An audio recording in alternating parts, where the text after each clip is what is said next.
Ever wonder what your pets do the second you leave the house? Today we find out as we revisit the 2016 Illumination hit, The Secret Life of Pets, and ask the question, does this fun, furry adventure still fetch laughs after all these years? Or has it rolled over and played dead? Uh-oh. Just ignore what just happened, okay? Then, will Seth stump me on trivia? Or will I let the cat out of the bag before he gets a chance? This movie was which numbered release for Illumination Films? A, the 4th film, B, the 5th film, C, the 6th film, or D, the 7th film? And of course, how are we going to rate it? Are you going to take it home? Are you going to watch it at Grandma's? Or are you going to hide it in the attic? So grab your favorite snack, whether it's a treat from the dog bowl, whatever Duke didn't get to first, or anything Max would approve of, because the secret is out. This is Movies at Grandma's House.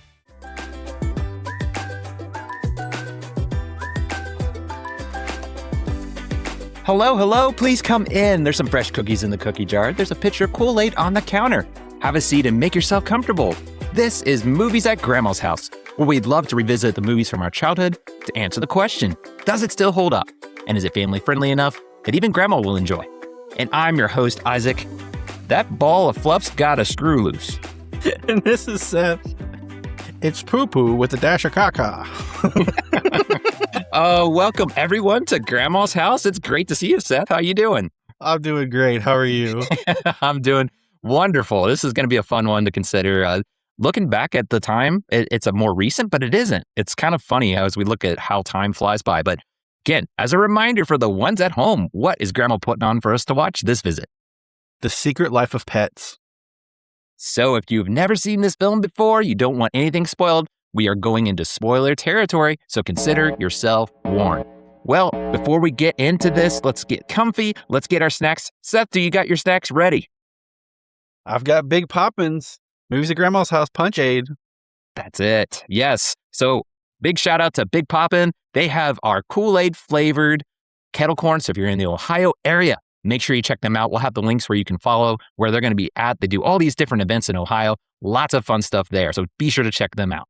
Well, let's get a little bit more information on this movie and some film facts. So The Secret Life of Pets was released back on July 8th, 2016. It had a budget of $75 million. The box office, $886 million. Looking around at some reviews, IMDb is at a 6.5 out of 10. Rotten Tomatoes, 70%. Letterboxd, 2.9 out of 5. It is currently, as of this recording, streaming free on Peacock, Hulu, YouTube Premium, and Amazon Prime. So no shortage of options watching it for free streaming.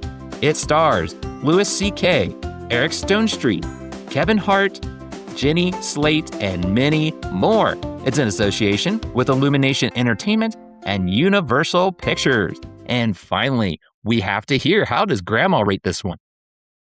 Granny's family-friendly rating for Secret Life of Pets is a B for violence, smoking, and adult themes.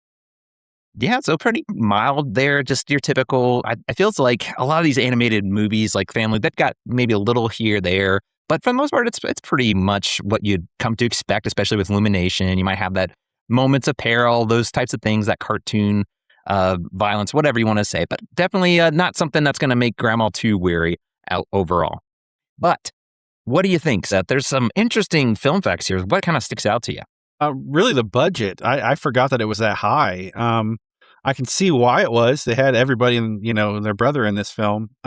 It's casted well. I feel like it got a little slighted on the ratings, maybe as far as like the Rotten Tomatoes and the Letterboxd. But I after reading some IMDb reviews, I can see why it got a lower score there.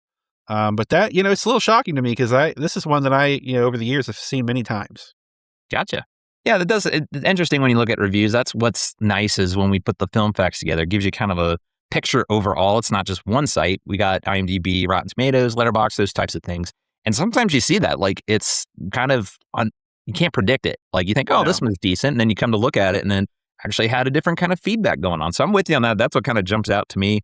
And again, 10 years ago, I cannot believe this was 10 years ago. I was thinking this is a more recent film. And then 10 years. That's a long time. That is a lot of time to really look back on. So that's why I was a little excited to get into this film, because at the same time, I'm like, this is recent, but no, this is kind of appropriate for us to come back and revisit.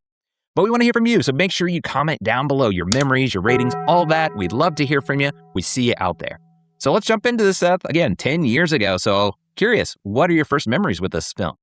Feels like last week, but I saw this in theaters when it was new. So wow, 10 years ago. I mean, I can't believe it. I just can't believe it. It blows my mind. I feel like just a few weeks ago, I went to take my oldest nephew and niece to this, and I can't believe it. I really can't. Yeah, it really does just like put in perspective how time flies. Because in my mind, I kept thinking, yeah, this was like maybe 5 years ago. And then you're like, no, 5 years ago, there was a lot more things going on then. This was 10 years ago. And I believe there was a sequel, so maybe that kind of mixed me up a little bit. But regardless, 10 years ago, I want to say I had a lot going on that year. So I didn't see this one in theaters. I saw it afterwards. My brother really loved this movie. He loved Snowball and would quote a lot of stuff from him. Kevin Hart was also really big back then. So that was what I recall, is watching it at his house, and a few other people saw it. So I was more on like visiting relatives or friends. I would see it there. So I didn't really see it in the theater. I didn't get to see that experience. I bet it'd be kind of an interesting film to see in theaters with kids, and that's what a lot of these movies are, is you get that experience of the laughter and the jokes, especially there. But that's kind of my early memories, and I remember enjoying it. I remember having some funny lines. There's some actors we'll probably get into more that I appreciate, so that also aided it as well. But again, 10 years ago, coming back to this one, what were your expectations? So to prepare to laugh every time TD or Tiny Dog is mentioned. That's a big thing in our house. TD. Oh, that's awesome. That's great. Well, yeah, I just was like, this is one of those I hadn't seen in a fair amount of time. It wasn't 10 years, but it was maybe a few years since I'd watched this one all the way through. I maybe got bits and pieces of it. So I was interested to see, hey, do I still enjoy this one? Has it maybe not aged as well? 10 years. Again, it's not a long time, but it can be. So that was kind of my expectation. Try to keep them level. And of course, the usual, see how my kids enjoy it as well. Well, before we get to the plot rewind, let's pause just a moment to hear from our sponsors. Hey, love movies as much as we do? Then bring the experience of the theater to your walls with movieposters.com. Whether you're into the classics, the blockbusters, or indie gems, they have something for every single film fanatic. As a listener of our podcast, you can save up to 15% on your order right now. Just use code Grandma's House at checkout. Head to movieposters.com and let's build your ultimate collection today. All right, so let's pull up streaming. There's lots of options there. Let's pull up one of those. Let's select Secret Life of Pets and press play.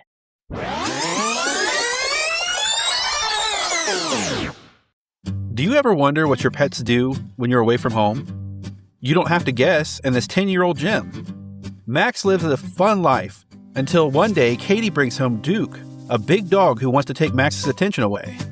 They get loose in the city and all kinds of mayhem breaks out. They stumble upon Snowball, a ruthless bunny rabbit who only seeks revenge. Will they find Max and Duke, or will this tale spin out of control? Find out this week on Movies at Grandma's House. Very nice. There's actually a lot going on with this movie when you break it down like that and you hear the plot synopsis, but it's pretty straightforward. It's relatable. That's kind of what jumps out to me, is that thought of, what does my pet do at home when I'm at work or I'm out places? And this kind of dives into that, has some funny humor. It's got charm to it. It's that Illumination style. If you've seen any of the other movies, the Despicable Me franchise and so on, it kind of clicks into that universe. You almost are expecting like a minion or something to pop out. That's what kind of jumps out to me. It's that similar animation style. But got to hear from you. What are your first impressions as you're watching the film?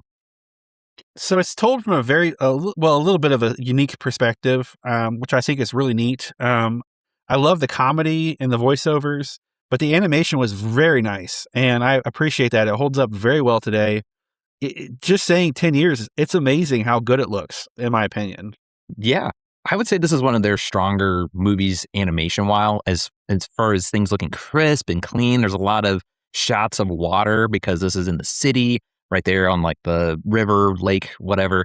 And it looks like you said, it looks fantastic even today. And I think a lot of movies still hold up really well, even if they're just 10 years. But there's something about it. Like, I agree with you. It almost feels like a modern in a way. You can definitely see a little glimpses of it at age, but we'll get into the characters. I mean, Snowball just looks like white and crisp.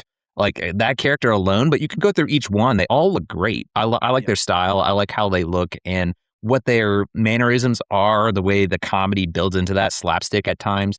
It's really good. It's just refreshing when films can do that. As much as I was saying, this reminds me of some Illumination, it's got its own unique flair to it at the same time, if that makes sense. But yeah, what'd you think of, again, we kind of said it was a little bit loaded, but yeah, jumping into the plot, what'd you think of the story overall? So if you saw the trailer, you might think that this was going to be a simple, easy plot. But there are twists and turns as well as emotional scenes. So it's kind of surprising. It takes you for a real ride. Yeah, I appreciate that too, because I think you could have just made this whole movie of just, this is what these animals are doing and call it a day. But they actually put a little more depth in there. It follows the one character, Max. He gets a new roommate, quote unquote, and it's them conflicting with each other, adjusting to being in the same household with the same owner. And then it just takes a turn. They get into all this chaos and cross paths with other animals, some domesticated, some not. And that's what kind of builds into the humor. And it just kind of keeps going and going and going. So it never lags in slow. It's always got something going on, it feels like. And I appreciate this one because we considered other movies where it's like in your face, boom, boom, boom, fast, fast, fast. I never felt that way with this one. This one had a good pacing. It was keeping your attention. It was keeping the flow of the story and the plot, but it didn't you didn't feel exhausted afterward. Like, okay, slow down a little bit. It was a good pace. I really appreciate, that's where I really give props. I give a lot of respect with storytelling. I put a lot of emphasis on story and script writing, the screenplay, and it's hard. I mean, it's one of those things that not every movie is like that, but that's something I got to give. The story is solid. I'm with you on that. It's a really, really good job on. They could have just went the lazy route, but there's actually some nice layer. There's heart to it. Again, it's seeing these pets, the Max and Duke, them conflicted, and then they're growing and they have that character arc. And we've said it many times, we're a sucker for character arcs. So, they got it all here. It checks all the boxes, it feels like. Very, very well. But speaking of characters, jump right into that. What are your thoughts on the characters? And there's no shortage, so feel free to bring out any and all. Yeah, so I am. So Max is great, but really I love the side characters as well, like Snowball, you mentioned, Gidget, Duke, Katie, Tiberius, Chloe, Mel, Pops, and Buddy. Some of those names are just really great actors and comedians as well, so just really amazing. So there was many more too. I mean, there's a ton of names in this movie. You could go through, look at all the different characters that were in this movie and be like, they were in this? Like, really? Yes. That's what I think is also part of the charm of this movie is, I think if they didn't, some movies it's like, you can get anyone in there, but I almost feel like you had to have those like subtle actors. And one that I kind of alluded to was Dana Carvey. I grew up watching a lot of his comedy. So him playing this older dog called Pops, he's probably my favorite. But like you mentioned, there's other ones I really enjoyed too. It's not like he was the only one I thought, but anytime he was on screen, I was hooked. I was watching and just chuckling at all of his lines that he had. But I think Snowball is kind of that one that steals the show. You have Kevin Hart as voice, and he just commands the room, so to say. I mean, he's the leader of the animals that were kind of dumped off and things. So I go back to like my brother, he would quote a bunch of lines of Snowball. It's just the revolution has begun, liberated forever, domesticated never, he would. It's just funny. I mean, it's but this little cute, and he puts on the like cute eyes and stuff like bunny rabbit, but then he's this fierce and just savage. Yeah. I love that. There's just a lot of comedy. But yeah, anything else on the characters to add? I mean, honestly, I feel like, because when I saw it in theaters, Snowball really stole the show, which is something with the cast. I mean, they're not short of any amazing actors and comedians on this cast. And there's something with the delivery. It felt so natural and yet like menacing. Yeah. And it's just, I can't go on enough. I mean, I could spend a whole podcast talking about Snowball. And it felt like, they were getting in on that Kevin Hart. That was when he was probably at the top, or he was just everywhere. Yeah. But it worked. This wasn't like a money grab. Okay, we just need to throw him in there. At least I didn't feel that way. I think he just fit that character really well. I mean, there's another thing is him like laughing maniacally, just ha ha ha ha ha, and his laugh is so great. I really enjoy his laugh. And then he poops out some pellets. I mean, that was great. He's like, oh, sorry about that. And then the cat behind him starts playing with it. I mean, it's got that poop humor. I'm sorry. I'll chuckle at that every time. So, but yeah, I agree with you. Like he does steal the show. I love that like dynamic. Whereas you have Max as kind of that more stable, the dog that is the main character. Now Duke is the now adopted. I'm trying to remember the owner's name. That was Katie. Katie. Yes, I should know that name, right? But brings in Duke, and they have some good funny lines as well. They're kind of like butting heads throughout because Duke comes in and just kind of forces his way on. Yeah. He like takes his bed and it takes the food and all this, and so they're constantly butting heads. But I agree. There's just like, where do you start? There's so many characters on this. Like, I mean, what else you want to throw in there? And it could be quotes too. I mean, I got a couple quotes, but to go along with you, the back and forth is really amazing, and I think the dogs are really intelligent in this movie as well, which I really appreciated. Like they're clever, and it kind of surprises you. It takes you off guard a little bit because you wouldn't think of that like with maybe the type of characters. I don't know. It's just, to me, I mean, it caught me off guard, but it's just really well voiceover. Like the voiceovers were really well done, and I think they cast it about perfectly. I mean, I don't know how it could have been better. Yeah. And I want to say the Hawk was, who did his voice? Because he was in Finding Nemo. He was the father. I'm blanking. Isn't that terrible? I can't believe it. He's like one of my favorite actors. I threw you a curveball there. That's crazy, right? Because it's, he did, I think of him as Marlin. So it was kind of different because the Hawk is trying to eat one of the dogs throughout. Yeah. And it's like, I'm not used to him being in this role of kind of this, he controls himself and everything, but it was kind of funny. So, I mean, those are also another thing that I like about it is the charm is they have actors that you know, but they're also some of them in roles you wouldn't expect them to. Not that they can't do that, but I'm used to him in a different kind of role. And yeah, I'm going to be kicking myself on his name because it's right in the tip of my tongue. I can see his face. I can't. Yeah, I mean, I'm looking through the list here. You have even Patton Oswalt in there. I think it's Tiberius is the character. Yes, Tiberius the Hawk and Albert Brooks. There you go. Oh my goodness. I will kick myself after the recording. Just brain fart. I mean, I don't know what else to say about it. It's just, it was right on the tip of my tongue, like you said. But yeah, that was just one example of, I was like, he played it well though, that role of the Hawk. They all play it well, but they didn't just say, we're going to grab a big name. You could tell they wanted to make sure that the characters fit with the actor that they hired. So, but yeah, anything else you want to throw in? So I've got a couple, I think 2 or 3 quotes, but as well as a scene that I'd like to bring out. But so the first one goes along with a lot of the things we've been saying already. Death is coming to Brooklyn, and it's got buck teeth and a cottontail. I can't even get through it. It's so funny. Coming from him, a rabbit. I don't know why. Yes. It's just, I can't help but chuckle. Then I will never eat this pill like that again unless it's covered in peanut butter because, I mean, come on, right? It's peanut butter. And my last one I've already said is TD, tiny dog. I can say that all the time. Anytime I see a small dog, TD, it just comes out. I can't help it. There's so much of that, like the quotes, and it was in the trailers, but I really like the dog that puts on like the heavy metal music while they're gone. So if you enjoy pets, if you enjoy just that dynamic again of like, what could they be doing when you're gone? There's a lot of that little humor. There's quotes on that. I'll just throw in one, like he says, it's Snowball. Who are we? We are the flush pets thrown away by our owners, and now we're out for revenge. It's like a club, but with biting and scratching. There's something like that. I really do appreciate it. But yeah, what was the scene you wanted to bring out? So there's so many scenes. I know I say that all the time. There's so many scenes in this movie that I would love to talk about. But one that I especially like is when they're caught in the Pounds animal truck and Duke can't get free, spoiler alert, out of the cage. Max willingly helps, and so does Snowball, which is surprising. We see the growth in character, and like you talked about, the arc in the characters. And it brings everything together for like a crescendo. It's just a really wonderful scene. Even the setup to the scene is really great when Gidget's fighting all the animals and everything. So it's really a great combination of everything put together at once. So I really enjoyed that.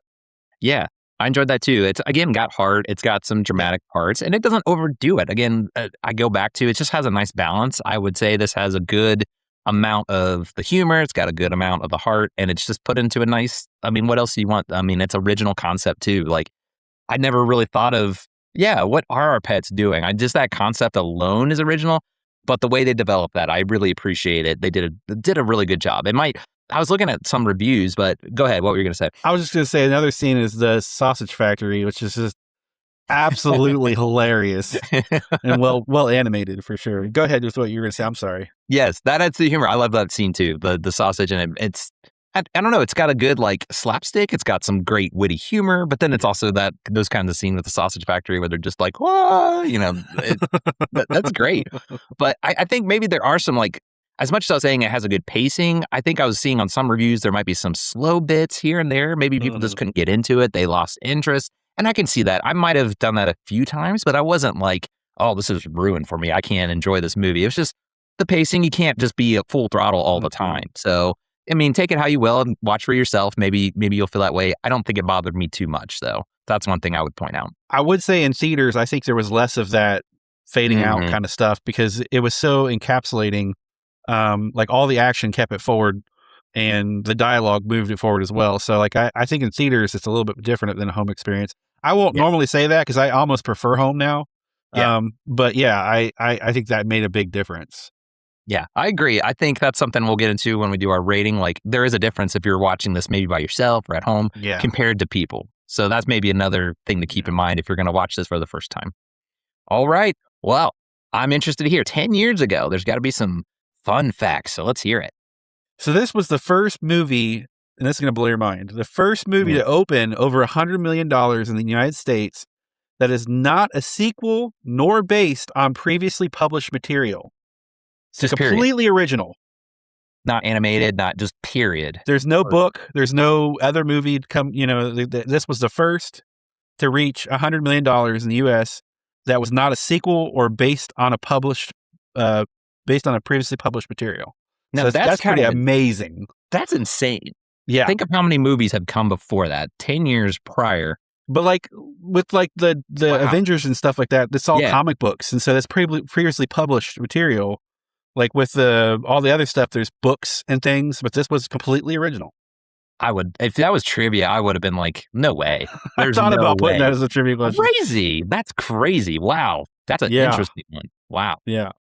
So another fun fact is that Gru from Despicable Me, as we mentioned, can be seen walking his dog in the background towards the beginning of the film. Oh, yes. I think I faintly saw it. I almost missed it, but that's really cool. And I was even saying it felt like you were going to see a minion or something from that world pop in. So there you go.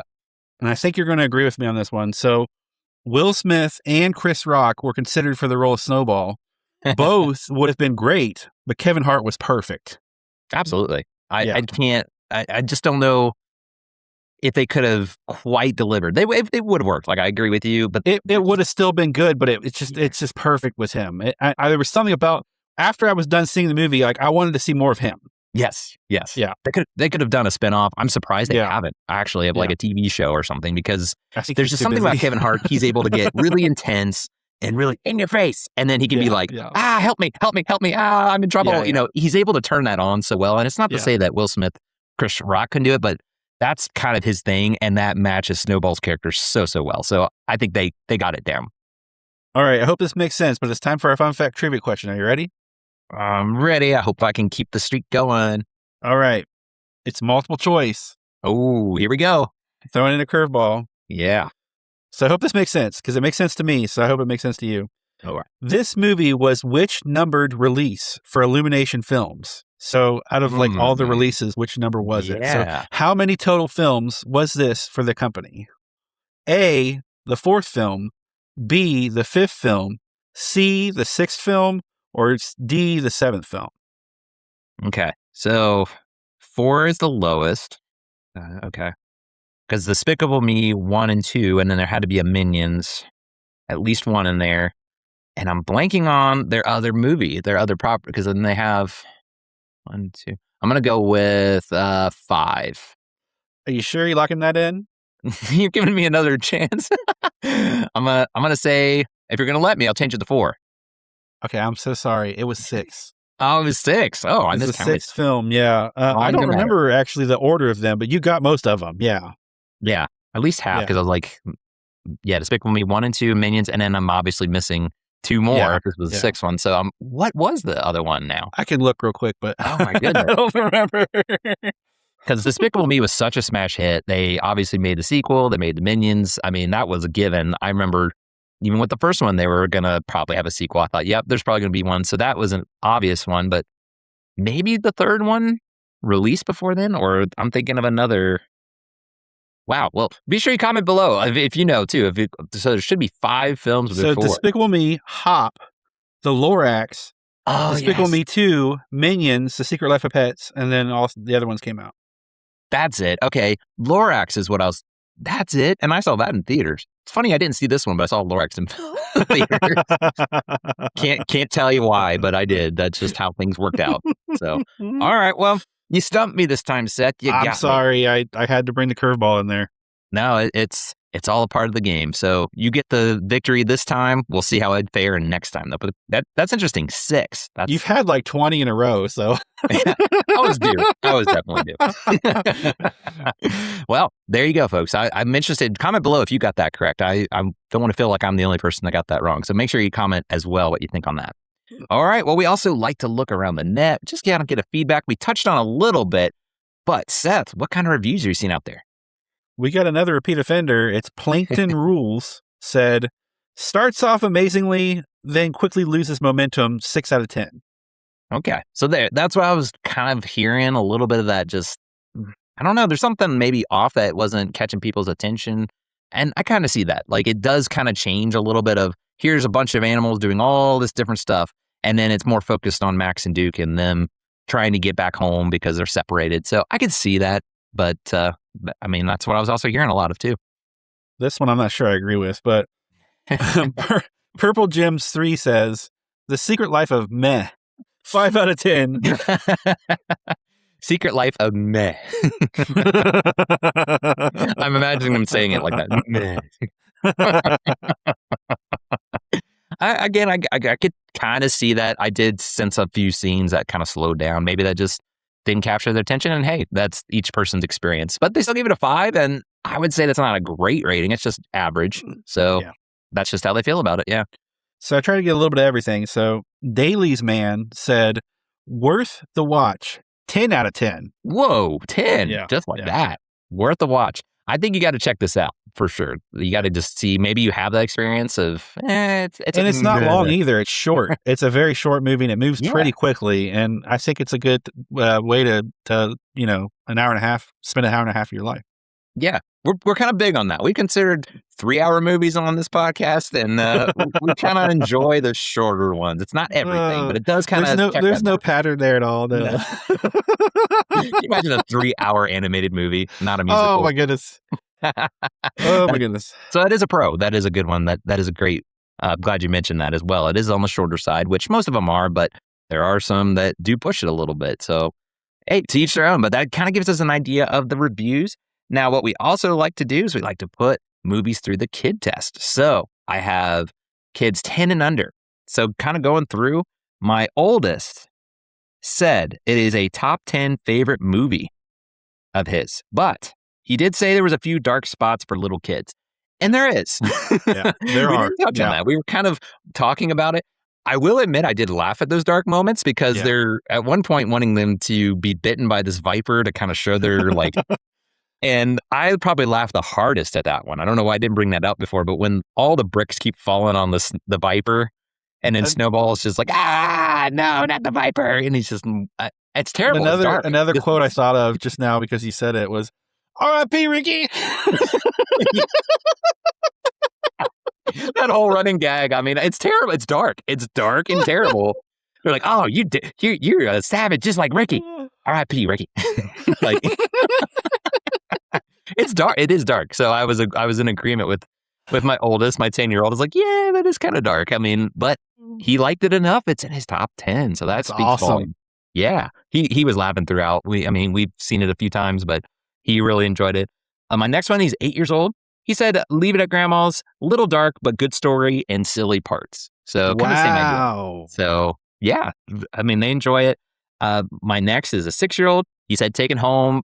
He's 6 years old, loves animals. So this is just, again, it's going to hit on a lot of kids, even with those dark elements, just a lot of peril, they're getting chased. And it's, savage animals that are, abandoned by their owners and stuff. So they're kind of scary. There's some scary moments there when you actually look at it. And hearing it from the kids, it does make you go, yeah, that is kind of dark. But I guess as an adult, I didn't think of it at first until they brought it up. So maybe that shows my past of looking at movies. They used to be a lot darker back then. Maybe I got used to it. But my other, he's 3 years old, and he said Taken Home as well. It held his attention. So check for all the kids this time. It's approved by the kids. Just be aware of those dark moments. Like I mentioned, there's a few adult themes and things like that, but nothing, again, too extreme. At least we didn't catch on and feel like it was that way.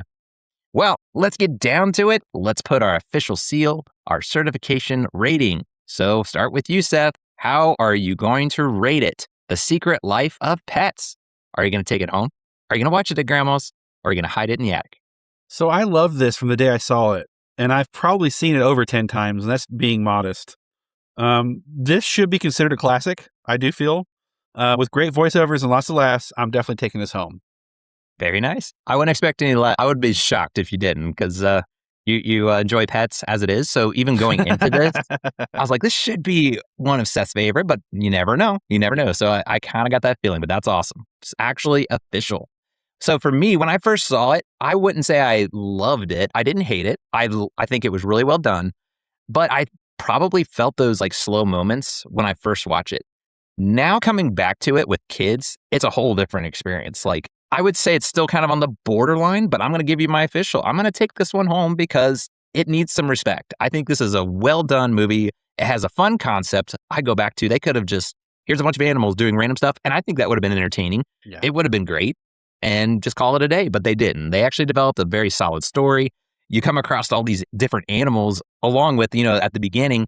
So the reviews we're bringing out, kind of get slow. I can kind of see that. I think this deserves rewatching, though. Give it another chance if you can, because especially if you laugh, if you find yourself laughing, if you maybe watch it again with other people or with kids, I think you're going to have a full experience, kind of like what you're talking about. You saw it in theaters.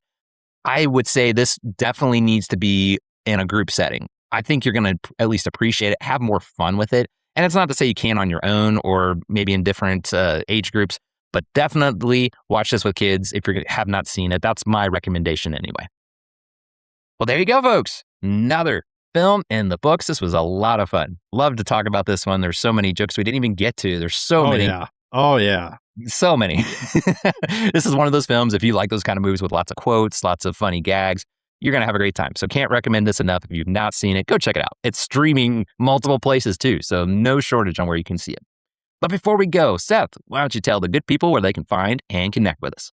You can find us on YouTube, Threads, Facebook, and Instagram at Movies at Grandma's House, and on TikTok at LADX Media. Feel free to email us movie suggestions, memories, comments to moviesatgrandmashouse@gmail.com. We have a very excellent newsletter, so join us on Beehive, as well as a community on Beehive. And check out our Patreon with exclusive content for loyal fans. As always, we are brought to you by movieposters.com, so please use code Grandma's House, that's all one word, at checkout for up to 15% off. Yeah, all good stuff there. You can find us all over, but if you want to help support the podcast, make sure you're on our newsletter because we're going to have some bonus content coming. There's a new feature on Beehive. It's the platform we use. So that is going to be where we're going to be showing some bonus. That's all I'm going to say. I'm going to put a little tease. If you want to get in on it, help support the podcast, make sure you're on our newsletter. You're a part of our community. We love to hear your thoughts, your memories, all that good stuff. That's going to be a great place to do it. Well, that's going to do it for our time at Grandma's house, but don't worry, we will be back soon. So in the meantime, remember to be kind and rewind. We'll see you next time. Bye, everybody.